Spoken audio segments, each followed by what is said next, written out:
ui cái đồ prai nhầm bò vô thông á trôi mai bong phôn anh chú cái đầu bò này trôi mai mình tàu ra châu mới chơi bò thành vậy cái đầu rồi mới cài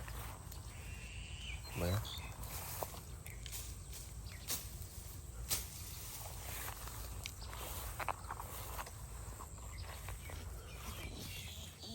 cái đầu bò này trôi mai mình tàu ra trôi mai ui cái đồ prai nhầm bò vô thông á thông lại là bò cái đó rồi mà tan ngon cái dương thông mà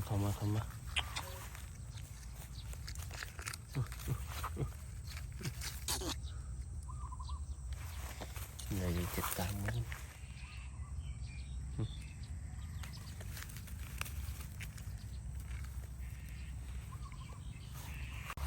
trời lời đi dùng mình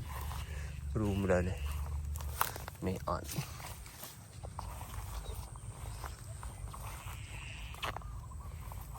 trời bắn tiệt trời ô trời mai bong phôn anh trời mai mưa với ô nhìn tiệt đấy này ô thống á thống á mai được đo prai có три bộ nữa đi nữa rất là mẹ chieng rồi mà cổ rồi mặc lại nhé bí dương cặp rau không chiên tổng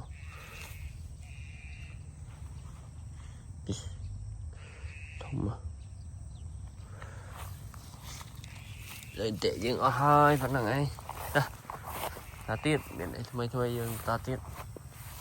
ngày nay dương miền plan thay mấy bốn trăm tam nan từ nào kia plan dương chấm